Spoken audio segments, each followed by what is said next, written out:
Hello and welcome to this week's edition of Meet the Media with me, Eusebius McKasier.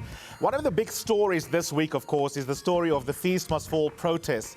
And the question we want to ask on the show today is how well or not have these been covered by the South African media? You, of course, can engage throughout the show. Use the hashtag #MeetTheMedia. We'd love to know which media have done particularly well, which ones haven't, and why it is that you have different expectations to what it is that you've been seeing in print, in radio, and also television, and indeed in new media as well. But as always, we start the show by having a look at what's been going on in the news cycle over the last 7 days or so. And I'm very pleased to say that we are joined by the Daily Vox's Khadija Patel, the editor today, to unpack the main stories in the Sunday papers and also some of the weeklies as well. Khadija, you're becoming a regular, which I'm very pleased about. Thank you so much for coming in. Thank you for having me, Ewan. I want to start with the Mail and Guardian. Now, the Mail and Guardian has been doing well in terms of circulation in an industry where everyone is talking about the declining sales and circulation numbers. And yet on Friday, we had a lead story, and it pains me because I really love the Mail and Guardian. I love the outgoing editor from the Mail and Guardian as well, what it is that they've always represented in journalism. But I personally want to skewer them today. Professors of Protest, that's the front page. You can't see the text with that little graphic there, but if you read the story on the inside, I mean, basically, this is a massive conspiracy theory of academics secretly in cahoots, setting up students to be able to protest. They talk about academics dressed as priests, and the whole story is just a shambles. I mean, I had one academic from Rhodes that described it as the worst lead story in the Sunday Times that he has read since the 80s. What did you make of it? I think for me it's a little bit of a concern when we are sort of playing into this narrative coming out of government that this is really a whole big conspiracy from elements on the left and also from various political parties and trade unions, etc. And when we start feeding into that narrative without actually unpacking what exactly is government trying to do with this conspiracy theory, when we start feeding into it uncritically, really, I think it's a huge concern, actually. Yeah. And I mean, at one point in the story, a little bit halfway down on page 2 of the Mail and Guardian, they have this description of some 20 academics dressed up as priests. Well, perhaps the reason they were dressed up looking like that is because it was an interfaith prayer meeting that has been taking place in support of the students and to try and diffuse the situation. And a lot of those academics and students were actually from a theology department. So the basic facts were not really taken care to be corroborated. Do you think that, and I was trying to be generous to understand, how could this angle have been chosen? And the only thing I could come up with, Khadija, and I'm no editor, you are, is whether it's the pressure to try and break an angle of the student protest as opposed to simply be reporting after the fact. I think, this is something that we can talk about a little later as well, that it has been more difficult to cover this current iteration of the protests simply because so much is going on and it is a lot more messy. And I suppose a paper like the Mail and Guardian wants to do more than just say this is what happened this week and actually try to bring in some fresh insight into what's happening. I think that this is an unfortunate story with all, with respect to colleagues at the Mail and Guardian. Absolutely. I think that, that there was some more work to have been done here. Certainly the participation of academics in protests in whatever form is something that perhaps needs to be interrogated, yes, but I think that the way that it's being put forth in this story is really unfortunate. Yeah. And of course, I was meant to refer there to, as you've corrected, the Mail and Guardian. We'll talk about the Sunday Times in a second, but I want to move on to the City Press. They've got an interesting front page story that also deals with FeesMustFall. You've got it right there in front of you. Zero tolerance, and it is a reference to the security cluster reporting or presser the other day. There you can see it behind me. Zero tolerance. State security says that's what it will have in terms of what will happen perhaps in the next day, the next couple of days on our campuses. Now, this is interesting because you alerted me just before we came on air about 5 minutes ago, Khadija, to also what you noticed about the kinds of questions that reporters were asking in that presser. Tell my viewers what it is that you had told me. So I'm a little concerned when us as journalists are asking someone like the State Security Minister why the intelligence around this hasn't been better. Are we really calling for more spies on our university campuses? In this year, 2016, surely our universities are supposed to be, sort of temples of academic freedom and also, of autonomy. where students are able to, engage with robust ideas without fear of being listened into. However, I think that, what this also, listening to the State Security Minister and showing that government now treats this as a security matter. Absolutely. That I think is quite significant as well. Absolutely. And you'd have thought the first question would be, why are we having a security briefing about fees and about students? Talking about the Sunday Times, though, let's have a look at their actual lead story, which is an interesting lead story. It says, busts. And you can see there with exclamation marks, stolen from the Sunday Sun somewhere, a South African High Commissioner who has spent time in a US jail for drugs. And that's our High Commissioner to Singapore. And I thought that was interesting because a lot of us, myself included, I'll fess up, had to Google her last night when I had a first look at what's coming up in the papers. That's an interesting choice of a front page story, isn't it? It is, I think. And perhaps colleagues at, at the Sunday papers can explain to us a little more what went in there. But surely... It's not to say we want our diplomats to, to get away with it. Yeah. But we've had diplomats in the past, academic results that have been fraudulent, for example. And you'd have thought to yourself, Khadija, in a week in which questions about state capture, about parliamentary oversight over the SABC, Schlaudi, the finance coming out, that one of those stories might be a lead story. Is that just an attempt to be particularly different, maybe, and sell newspapers that way? I think so. I think on the face of it, it is a very sexy story. It's sort of a lot of intrigue into it. And, sure. and I think that the Sunday papers especially are all about getting the copies off the ground. So I suppose for them, that's the kind of story that they're choosing. I mean, speaking to colleagues even here at eNCA a little earlier, sure. they're telling me they have a bit of fatigue over the student protests. Fair enough. That's a very good point. That's something that we can just address as well among reporters. And that's a wonderful segue into our next session. Do you have perhaps protest fatigue? That's one angle we need to discuss. Khadija Patel, thank you so much for joining me to chat about what's in the newspapers. We will also assess the Daily Vox's coverage. They've been praised. I'm one of the big fans of the Daily Vox, but I wonder whether they too have sometimes dropped the ball or three. So in the next segment, we want to know both from our guest and also from you at home, what do you make of the quality of reporting when it comes to Fees Must Fall? Please do stay tuned.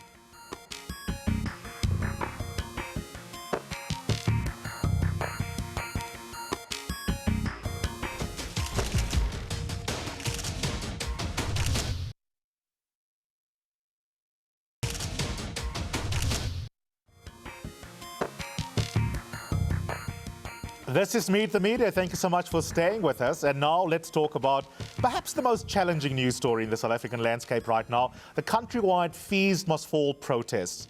Have the media covered the protests with the necessary care in terms of good journalistic standards? How well are our journalists doing in reporting what is really a very complex and very rapidly shifting story? I think that most South Africans have probably different views about how we've done. The big mainstream media companies seem to be slow, in my subjective opinion, in how they've reacted to the protests. A great deal of information has been coming from social media as opposed to the media reports from the main publications and main media houses. No one seems to have a coherent plan on how to cover each of the universities with details and with nuance. Perhaps I'm being too harsh, I'm not sure. I'd love to know what you think. Use the hashtag #MeetTheMedia. Joining me now is Sally Badet, the story editor here at eNCA, and also Ati Nangamson Gopo, who's a student activist with Roads Must Fall, Oxford. Thank you so much to both of you. Pleasure. Sally, I want to start with you as my wonderful colleague.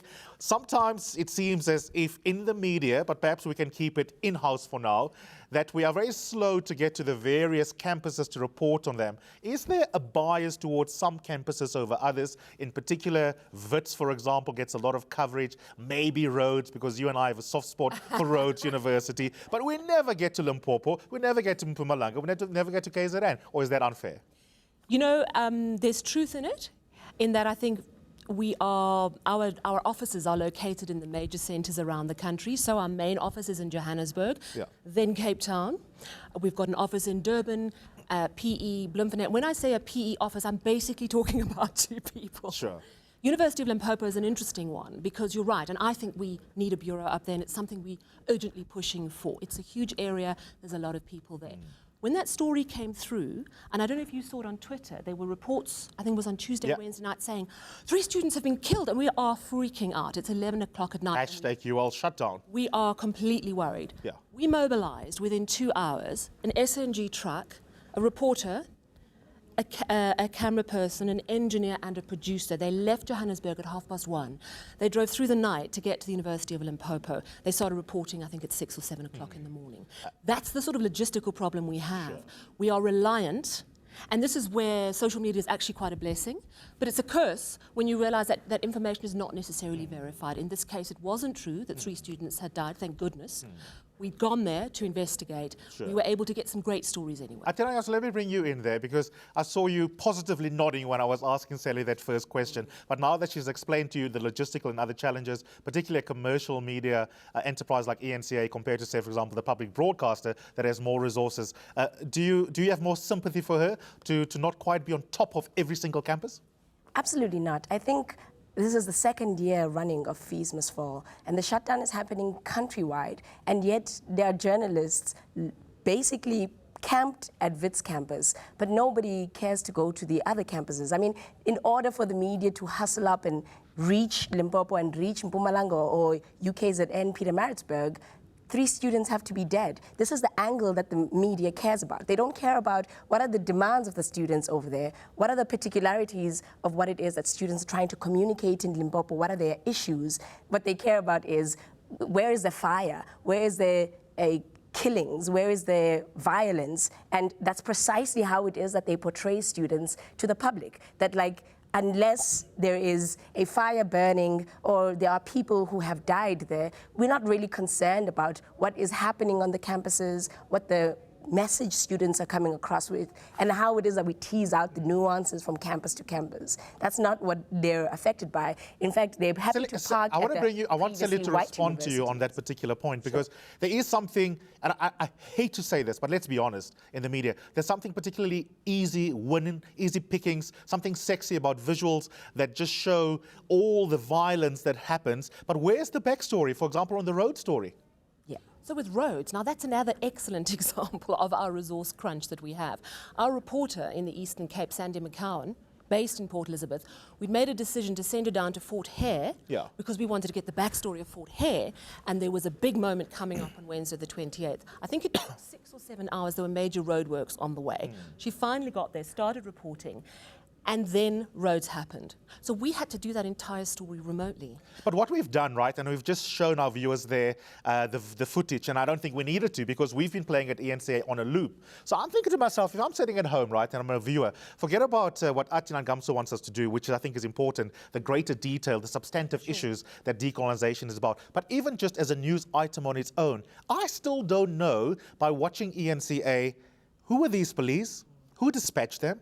What unit were they from? Did they have the requisite training? Was it management who asked for them to come to campus? So even if we only care about violence, it seems like eNCA didn't ask basic Journ 101 questions. On day 1, I can forgive you for saying to the opponent press, the student press, can we use your footage? But it's now Sunday. We still don't have a backstory, even just on the footage that we've been showing our viewers.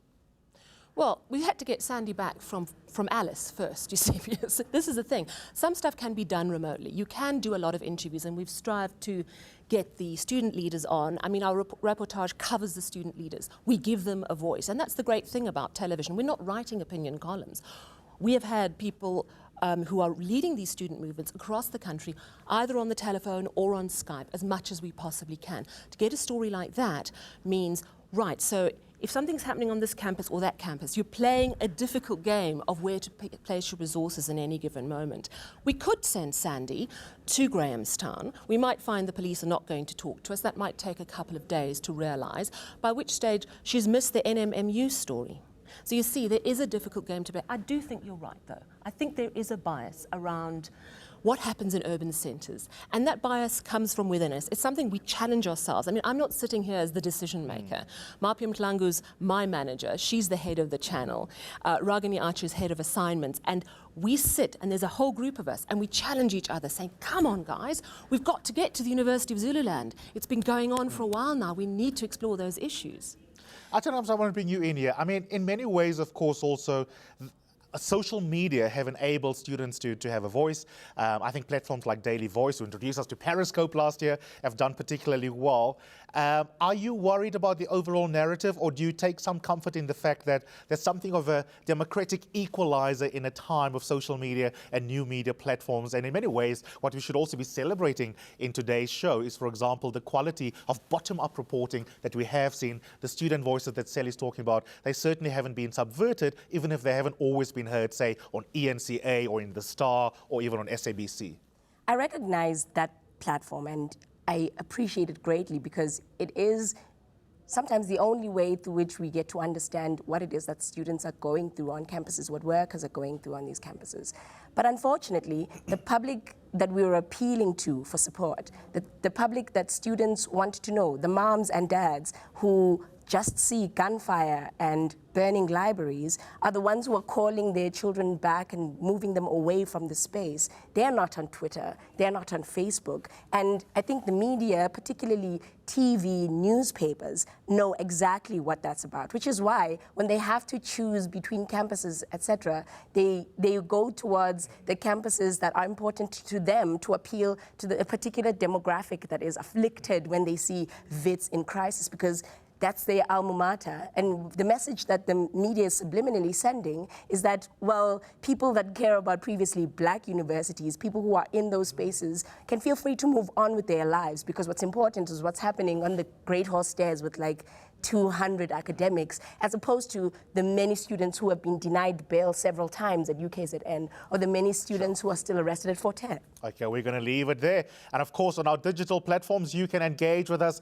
Use our handle at eNCA, or just use the hashtag Meet the Media. Let us know what you think. And also, this is not just policing the media. I'd love to know from you which journalists and which media houses, which newspapers, which TV channels or radio stations have been the one that you've trusted the most when it comes to this very difficult coverage of a story that is really the length and breadth of the country and very rapidly changing conditions in terms of the protests. Use that hashtag Meet the Media. We'll be back right after this.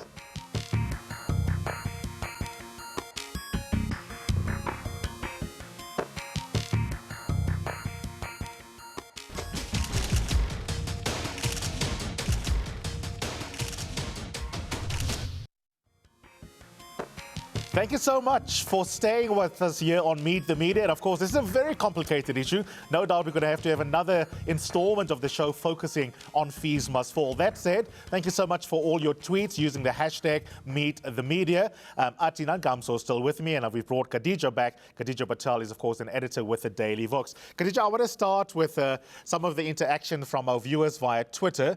And if my team can just give me one of those tweets that I want to focus on here. Amos says, media covered liberal campus as well, with some live crossings, but the former Bush campuses treated like orphans. They just not mentioned, and when they are mentioned, and we couldn't get into this in the second segment, when they are mentioned, it's just to react to the violence that happens there. Is that a fair overall assessment of the media? And I'm very wary of talking about the media, but with that limitation, is that more or less fair?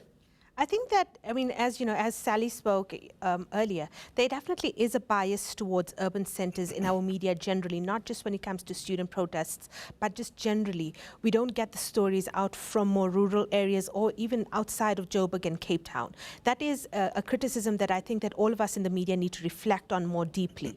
However, I think that, you know, there are ways, for example, a small organization like myself, we try very, very hard to get voices from those outlying campuses to try to understand what is going on there. However, we're really small, so, you know. Limited resources, yeah. Yes. Yeah. So. That's it. And I mean, talking about biases, you guys do have a bias, a very explicit bias, and it's a bias in favor of the students. My team tried to figure out, for example, how many critical articles are archived on Daily Vox that ask the students tough questions, like questions around the choice of violence, strategic choices they make, the feasibility of not having any, money paid for your education, at least if you are poor.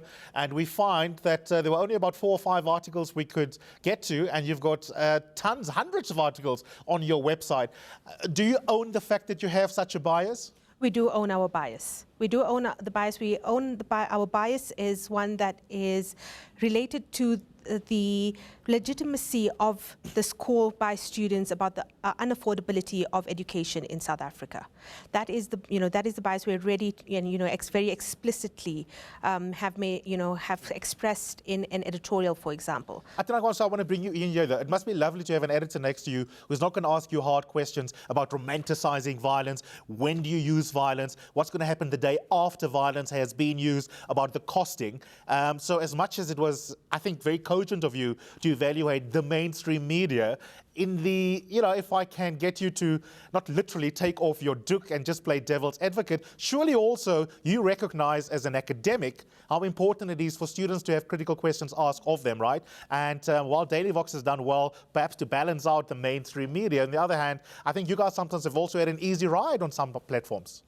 But I think, to be fair, Eusebius, students are dying for those hard questions because that's the point at which they're able to communicate what their demands are. Sure. Students, for example, at WITS and UCT are coming up with models using the education that they're getting in those institutions about how it is that free education is feasible. They're dying to get that question and to explain in a way that is understandable even to their parents, to the ordinary person who's sitting at home caring about property over lives, how it is that students envision this happening. So it's great to have the Daily Vox because it enables students to speak for themselves and to represent themselves in a way that they feel isn't as biased as mainstream media. But it's important that those hard questions are asked because they will reveal some things about where the violence is coming from. Because when the violence hit journalists, for example, at UJ, then all of a sudden the media was concerned about police, when in fact that's what we have been facing all along. Khadija, this is fascinating because what Atinan Gamso is saying is that you don't necessarily do her or the movement or the different parts of the movement any favors by being soft on them. That secretly when the rest of society, and old folk in particular, because there's a generation element in particular, say things like, but where will the money come from? Meanwhile, they've been having conferences on those things. Absolutely. And if you don't ask those hard questions of them, you don't give them a chance to shine. So this is where I disagree that we failed to ask the hard questions. So we've been staying with this topic for months now, and we understood that the discussion and the debate this time around will be around free education. And we've had a number of pieces come out beforehand, actually looking at models for free education, also debunking the myths in popular discourse around free education. And we're not afraid to ask the hard questions. One of the things that I keep telling my team in every editorial meeting that we have is that we don't do this for hugs and kisses. That sometimes the students are not going to like what we're saying, but that's okay because in the long run, the body of work that we produce has to speak to the accurate story. Absolutely. That is our focus. It's not about just cozying up to the students. Yes, we want to be the voice of the students, but when it's important for us to ask the hard questions. For example, last week when news arrived of the unfortunate death of the worker at WITS. The first question we asked the WITS SRC was, does this mean, will there be some kind of revisiting of tactics? That is, it's an important question to ask, and we're not afraid to ask that. Okay, a final question to both of you, 30 seconds max, even less if you can be pithy. Atinan Gamso, this story is obviously going to be big in the next couple of days. Today we're waiting to know what's going to happen at WITS, what decision will they take. How would you like to see the media coverage done differently? Unfortunately, I'm quite cynical about what the media is capable of doing because you have to look at who owns the media and what their interests are pertaining to a world wherein higher education is free and open for all. But the way that I'd like to see it happen is for the media to be vigorous. I don't think they are being lazy because they don't have the capacity to be vigorous. I'd like them to cover things specifically as they happen and reflect from both sides what is actually happening. Fair enough. And then finally to you, Khadija, just in 20 seconds, do you have a plan or are you going to be reacting? And what is the plan? Our plan is to try to cover as many campuses as we can this week, particularly around what's going to happen if indeed management forces openings and the tensions around that. I'm very, very concerned that the bolstered security may have some impact on the lives of students on campuses. Thank you so much to both of you for joining us this morning. Well, we're going to leave it there. Obviously, a very complicated story. I'm sure that you have your own views. I'm looking forward to engaging with many of you. For the next couple of hours, I'm going to go and read and see what it is that you've said on the digital platforms using the hashtag #MeetTheMedia. From me and my team, thank you for watching and have yourselves a wonderful week ahead.